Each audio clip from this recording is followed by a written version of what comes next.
Subscribe to our YouTube channel and press the bell icon to get the latest updates. नमस्कार जी।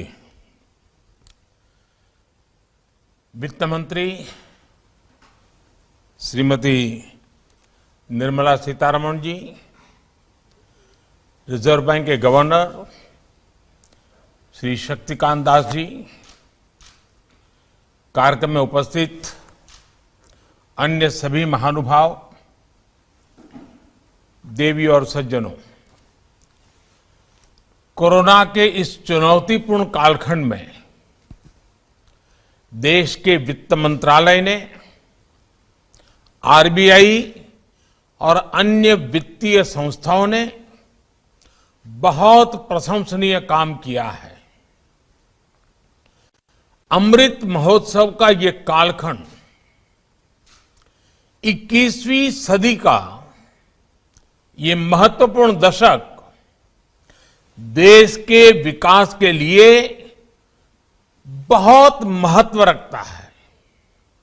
ऐसे में RBI की भी भूमिका बहुत बड़ी है, बहुत महत्वपूर्ण है। मुझे पूरा विश्वास है कि टीम आरबीआई देश की अपेक्षाओं पर खरा उतरेगी। साथियों, बीते 6-7 वर्षों से केंद्र सरकार सामान्य मानवी, उसके हितों को सर्वोच्च प्राथमिकता देते हुए काम कर रही है।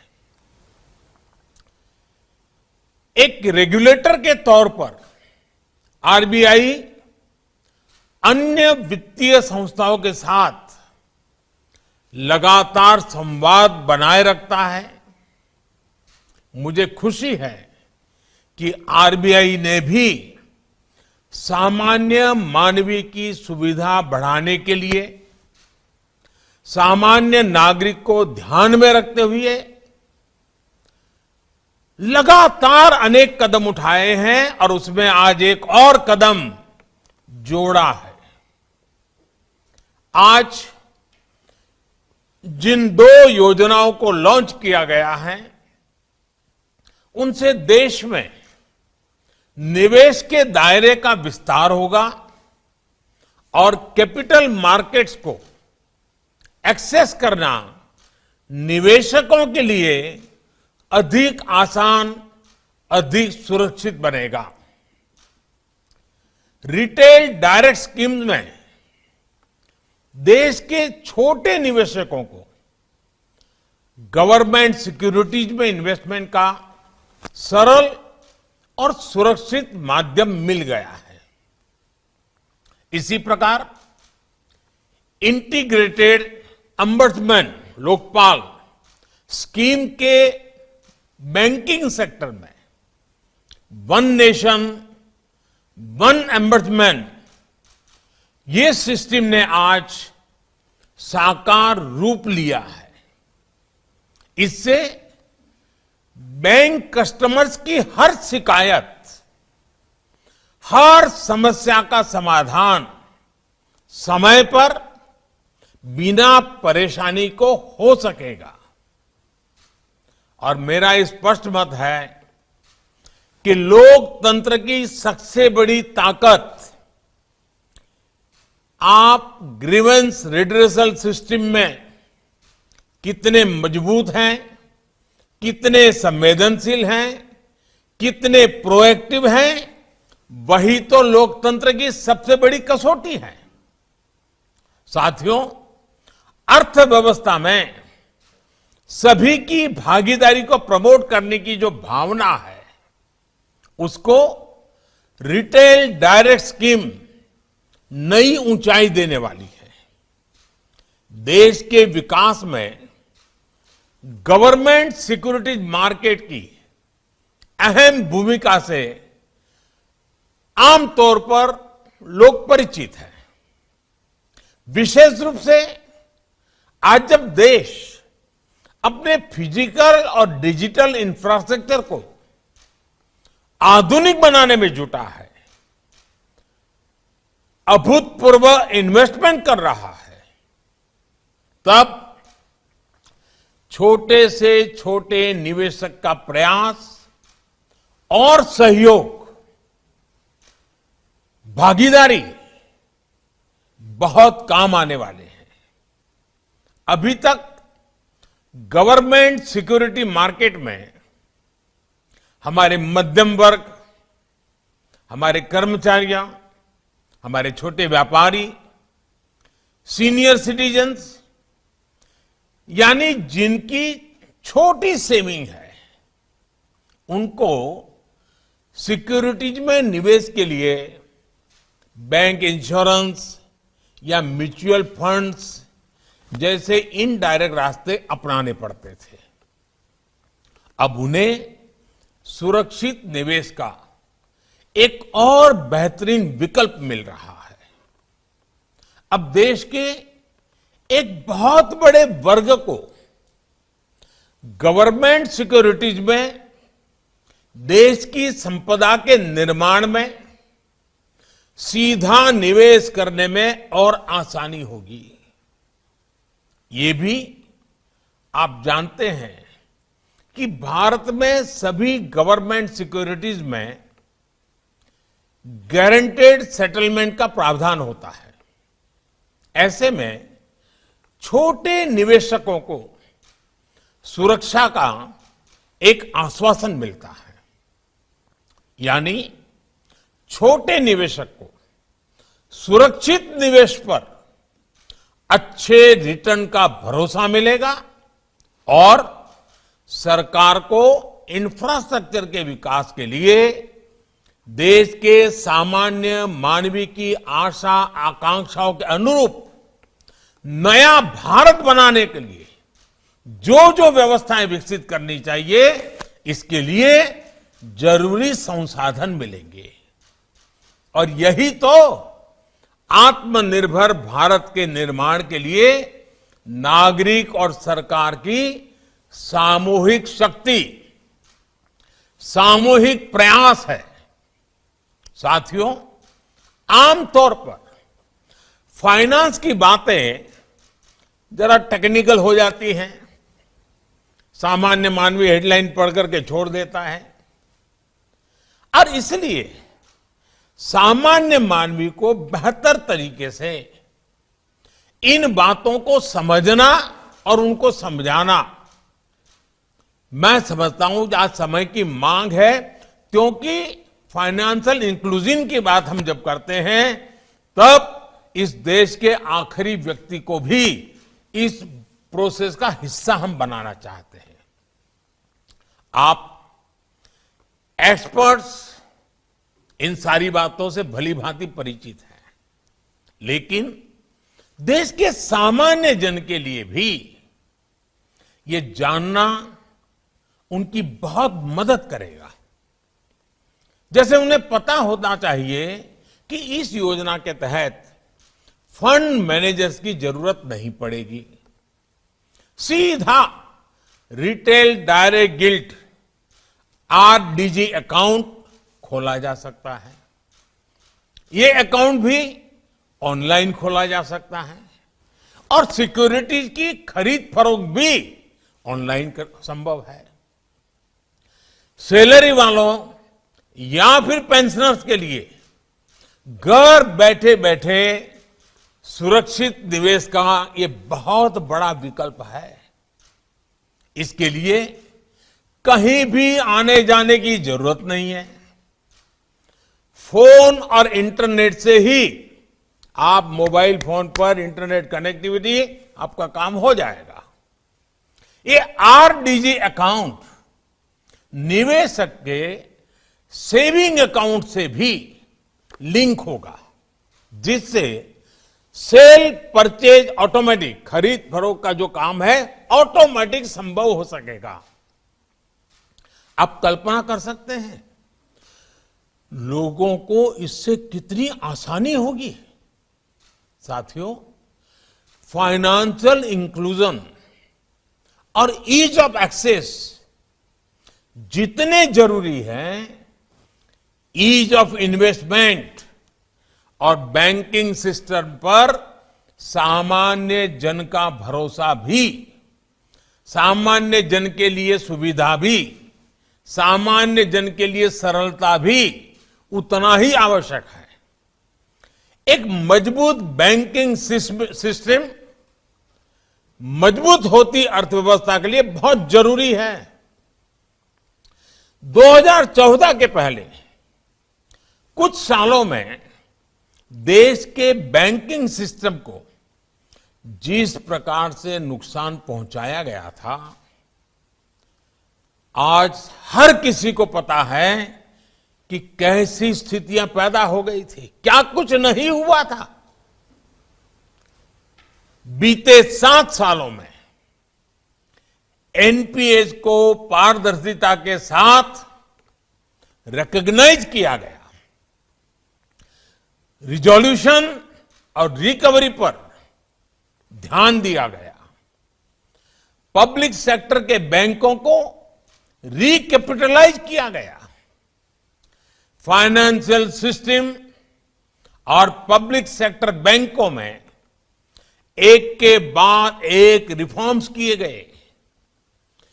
जो विलफुल डिफॉल्टर्स पहले सिस्टम से खिलवाड़ करते थे, अब उनके लिए मार्केट से फंड जुटाने का रास्ता बंद कर दिया गया है।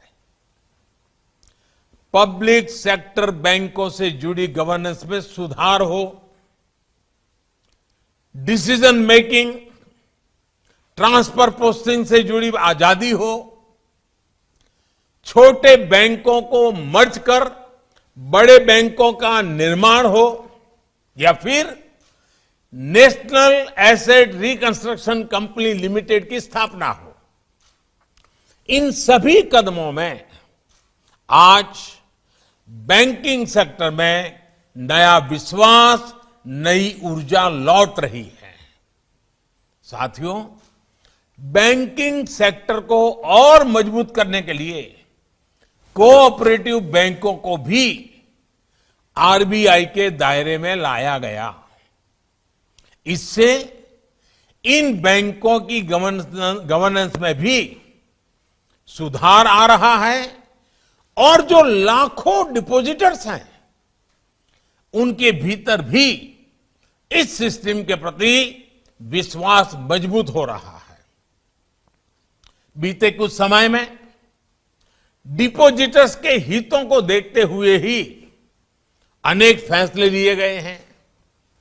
वन नेशन वन अम्बर्समेंट सिस्टम, इससे डिपॉजिटर्स को और इन्वेस्टर फर्स्ट के कमिटमेंट को बल मिला है।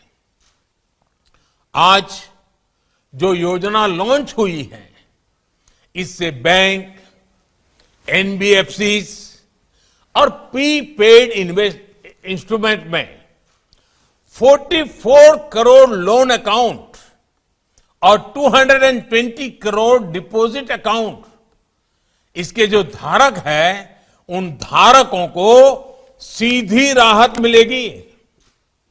अब आरबीआई के द्वारा रेगुलेटेड सभी संस्थाओं के लिए खाता धारकों की शिकायतों को दर्ज करने, ट्रैक करने और मॉनिटर करने का एक ही प्लेटफॉर्म होगा।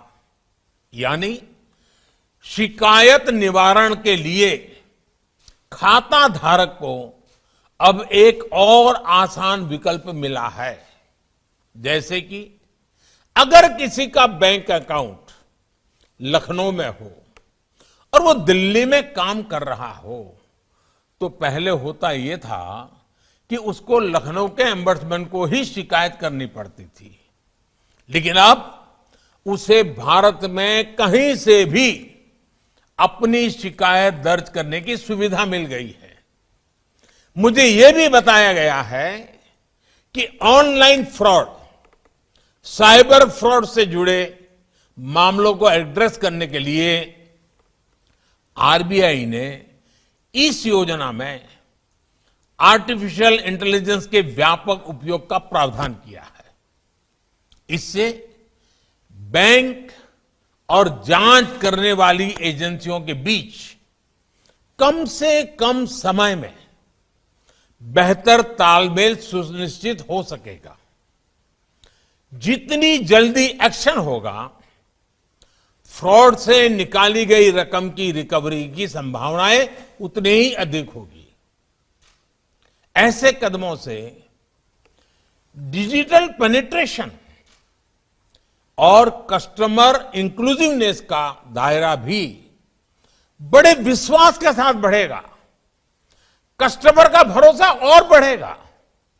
साथियों, बीते सालों में देश के बैंकिंग सेक्टर में, फाइनेंशियल सेक्टर में इंक्लूजन से लेकर टेक्नोलॉजिकल इंटीग्रेशन और दूसरे रिफॉर्म्स किए हैं।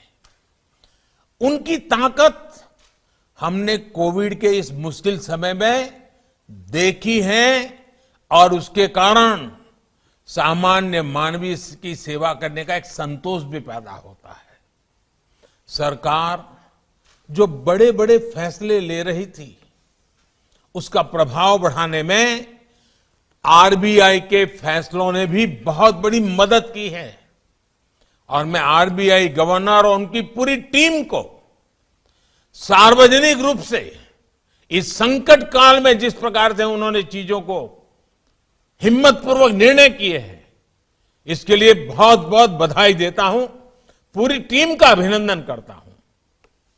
सरकार द्वारा जिस क्रेडिट गारंटी स्कीम की घोषणा की गई थी, उसके तहत लगभग 2,90,000 करोड़ रुपए से अधिक का लोन स्वीकृत किया जा चुका है। इसकी मदद से 1.25 करोड़ से अधिक लाभार्थियों ने अपना उद्यम और मजबूत किया है। इसमें से अधिकतर एमएसएमईज हैं, हमारे मध्यम वर्ग के छोटे उद्यमी हैं। साथियों, कोविड काल में ही सरकार द्वारा छोटे किसानों को किसान क्रेडिट कार्ड देने के लिए विशेष मुहिम चलाई गई, जिससे 2.5 करोड़ से अधिक किसानों को केसीसी कार्ड्स भी मिले और लगभग 2.25 लाख करोड़ का कृषि ऋण भी उन्हें मिल गया। पीएम स्वनिधि से करीब 26 लाख स्ट्रीट वेंडर्स को, जो ठेला चलाते हैं, सब्जी बेचते हैं, ऐसे 26 लाख लोगों को ऋण मिल चुका है। और आप कल्पना कर सकते हैं, कोविड का इस संकट काल के बाद 26 लाख से ज्यादा हमारे स्ट्रीट वेंडर्स को इतनी बड़ी मदद मिल जाए, कितना बड़ा उनके लिए संबल हो गया। इस योजना से उन्हें बैंकिंग सिस्टम से भी जोड़ दिया है।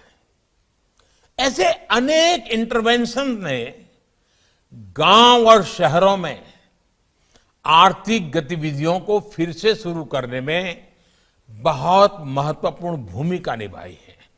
साथियों, 6 पहले तक भारत में बैंकिंग, पेंशन, इंश्योरेंस, ये सब कुछ एक एक्सक्लूसिव क्लब जैसा हुआ करता था। देश का सामान्य नागरिक, गरीब परिवार, किसान, छोटे व्यापारी, कारोबारी, महिलाएं, दलित, वंचित, पिछड़े, इन सबके लिए ये सब सुविधाएं बहुत दूर थी। जिन लोगों पर इन सुविधाओं को गरीब तक पहुंचाने की जिम्मेदारी थी, उन्होंने भी इस पर कभी ध्यान नहीं दिया, बल्कि बदलाव ना हो, कोई परिवर्तन ना आए, गरीब तक जाने के रास्तों को बंद करने के लिए जो कुछ भी तर्क दे सकते हैं, भांति भांति के बहाने, यही एक परंपरा हो गई थी। और क्या कुछ कहा नहीं जाता था, खुलेआम बेशर्मी के साथ कहा जाता था, अरे बैंक की ब्रांच नहीं है, स्टाफ नहीं है, इंटरनेट नहीं है, लोगों में जागरूकता नहीं है, न जाने कैसे कैसे तर्क दिए जाते थे। अनप्रोडक्टिव सेविंग्स और इनफॉर्मल लैंडिंग, इससे सामान्य नागरिक की स्थिति भी खराब हो रही थी और देश के विकास में उसकी भागीदारी भी न के बराबर थी। पेंशन और बीमा का तो यही माना जाता था कि ये सब समृद्ध परिवारों के भाग्य में ही है, लेकिन आज स्थिति बदल रही है। आज फाइनेंशियल इंक्लूजन ही नहीं, बैंकिंग और फाइनेंशियल सेक्टर में ईज ऑफ एक्सेस भारत की पहचान बन रही है। आज अलग अलग पेंशन योजनाओं के तहत समाज का हर व्यक्ति 60 वर्ष की आयु के बाद 60 वर्ष की आयु के बाद मिलने वाली पेंशन की सुविधा से जुड़ सकता है। पीएम जीवन ज्योति बीमा योजना और पीएम सुरक्षा बीमा योजना के तहत लगभग 38 करोड़ देशवासी, 38 करोड़ कंट्रीमैन 2-2 लाख रुपए की बीमा सुरक्षा से जुड़े हुए हैं। देश के करीब करीब हर गांव में 5 किलोमीटर के दायरे में बैंक ब्रांच या बैंकिंग कॉरेस्पॉन्डेंस की सुविधा पहुंच रही है। पूरे देश में आज लगभग 8.5 लाख बैंकिंग टच पॉइंट्स, जो देश के हर नागरिक की बैंकिंग सिस्टम तक पहुंच बढ़ा रहे हैं। जन धन योजना के तहत 42 करोड़ से अधिक जीरो बैलेंस बैंक अकाउंट्स खोले गए, जिसमें आज गरीब के हजारों करोड़ रुपए जमा है। मुद्रा योजना से महिलाओं, दलित, पिछड़े, आदिवासियों में व्यापारियों, कारोबारियों की एक नई पीढ़ी सामने आई है। और स्वनिधि योजना से रेडी, ठेला, फेरी चलाने वाले भी इंस्टीट्यूशनल लैंडिंग से जुड़ पाए हैं। साथियों, लास्ट माइल फाइनेंशियल इंक्लूजन से जब डिजिटल एम्पावरमेंट जुड़ गया तो उसने देश के लोगों को एक नई ताकत दी है। 31 करोड़ से अधिक रुपए कार्ड, करीब 50 lakh POS M POS machines ने आज देश के कोने कोने में डिजिटल ट्रांजैक्शन को संभव बनाया है। यूपीआई ने तो बहुत ही कम समय में डिजिटल ट्रांजैक्शन के मामले में भारत को दुनिया का अग्रणी देश बना दिया है। सिर्फ 7 सालों में भारत ने डिजिटल ट्रांजैक्शन के मामले में 19 गुना की छलांग लगाई है, 19 टाइम। आज 24 घंटे, 7 दिवस और 12 महीने देश में कभी भी कहीं भी हमारा बैंकिंग सिस्टम चालू रहता है। इसका लाभ भी हमने कोरोना के इस काल में देखा है। साथियों, आरबीआई का एक संवेदनशील रेगुलेटर होना और बदलती हुई परिस्थितियों के लिए खुद को तैयार रखना देश की एक बहुत बड़ी ताकत है। आजकल आप देख रहे हैं कि फिनटेक जैसे क्षेत्र में हमारे भारतीय स्टार्टअप्स कैसे ग्लोबल चैंपियन बन रहे हैं। इस क्षेत्र में टेक्नोलॉजी तेजी से बदल रही है। हमारे देश के युवाओं ने भारत को इनोवेशंस का ग्लोबल पावर हाउस बना दिया है। ऐसे में ये जरूरी है कि हमारे रेगुलेटिंग सिस्टम्स इन बदलावों के प्रति जागरूक रहें और फाइनेंशियल सिस्टम्स को विश्व स्तरीय बनाएं और उसको बनाए रखने के लिए सूटेबल इकोसिस्टम का निर्माण करें, उसे सशक्त करें। साथियों, हमें देश के नागरिकों की आवश्यकताओं को केंद्र में रखना ही होगा।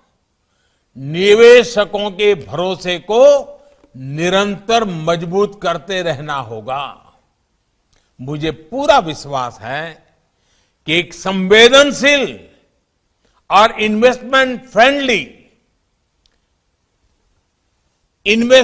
फ्रेंडली डेस्टिनेशन के रूप में भारत की नई पहचान को आरबीआई निरंतर सशक्त करता रहा है और मुझे विश्वास है सशक्त करता रहेगा।